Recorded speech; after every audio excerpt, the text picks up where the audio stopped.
آج کے ہمارے اس لیسن میں ہم بات کرنے لگے ہیں میم ساکن کے قاعدے کے بارے میں۔ ہم جانتے ہیں قرآن پاک میں میم ساکن کے قاعدے کا کتنا کردار ہے۔ اس سے پچھلے لیسن میں ہم نے بات کی تھی نون ساکن اور نون تنوین کے قاعدوں کے بارے میں۔ میں امید کرتی ہوں آپ نے وہ لیسن دیکھ لیا ہوگا۔ السلام علیکم ورحمۃ اللہ وبرکاتہ۔ آگے چلنے سے پہلے میری گزارش ہے کہ میرے چینل کو سبسکرائب کر لیں اور میری ویڈیو کو لائک اینڈ شیئر کر دیا کریں۔ چلیں شروع کرتے ہیں۔ بسم اللہ الرحمن الرحیم۔ رب زدنی علما رب اشرح لی صدری ویسر لی امری واحلل عقدۃ من لسانی یفقہوا قولی، آمین۔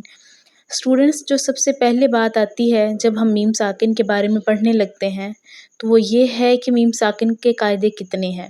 بتاتی چلوں کہ میم ساکن کے 3 قاعدے ہیں۔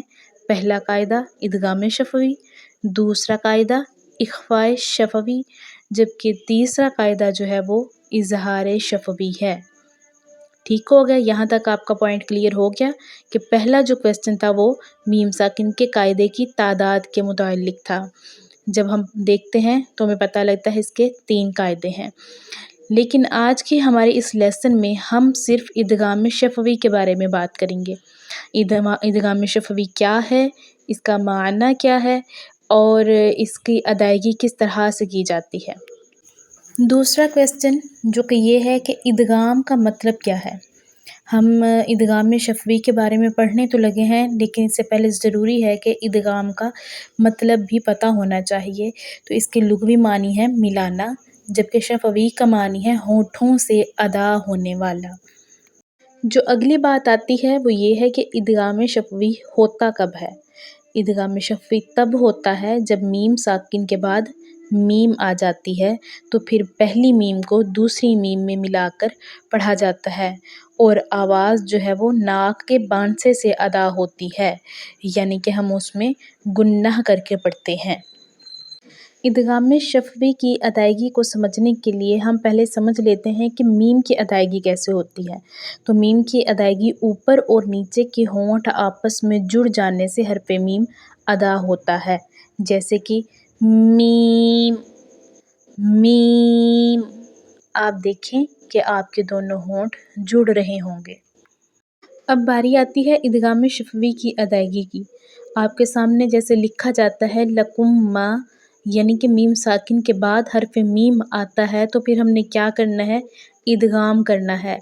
جیسے کہ ہم نے لکم اور ما کو الگ الگ نہیں پڑھنا، بلکہ ہم نے کیا کرنا ہے، ان کو آپس میں جوڑ دینا ہے، یعنی کہ ملا کر پڑھنا ہے۔ جیسے کہ لکم ما لکم ما لکم ما، دیکھیں کم ما، اس طرح سے اس کی ادائیگی ہوگی، یعنی کہ دونوں میموں کو آپس میں ملا دیں گے۔ قرآن پاک سے بھی دیکھ لیتے ہیں، جیسے کہ لَکُم مَا فِی السَّمَاوَاتِ۔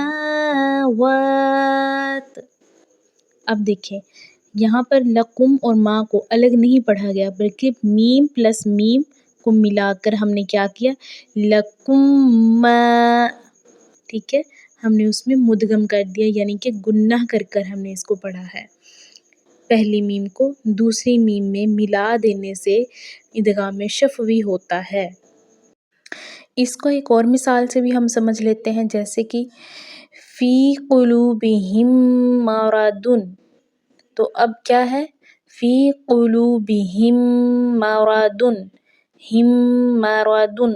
اب ہم یہاں پر بھی دیکھیں میم ساکنہ کے بعد حرف میم آیا ہے تو یہاں پر بھی کیا ہوگا، ادغام شفوی ہوگا، یعنی کہ ہم نے کیا کرنا ہے، مرادن کو مدغم کر کے پڑھنا ہے۔ جیسے کہ فی قلوبہم مرض۔ اب یہاں پر ہم نے کیا کیا ہے، میم ساکنہ کے بعد میم اگر آ جاتی ہے تو پھر ہم نے اس میں گنہ کر کر پڑھنا ہے، تو گنہ کر کے پڑھنے سے ادغام شفوی ادا ہوتا ہے۔ یہ تھا آج کا ہمارا لیسن ادغام شفوی کے بارے میں۔ انشاءاللہ ہماری اگلی کلاس میں ہم پڑھیں گے اخفاء شفوی کے بارے میں۔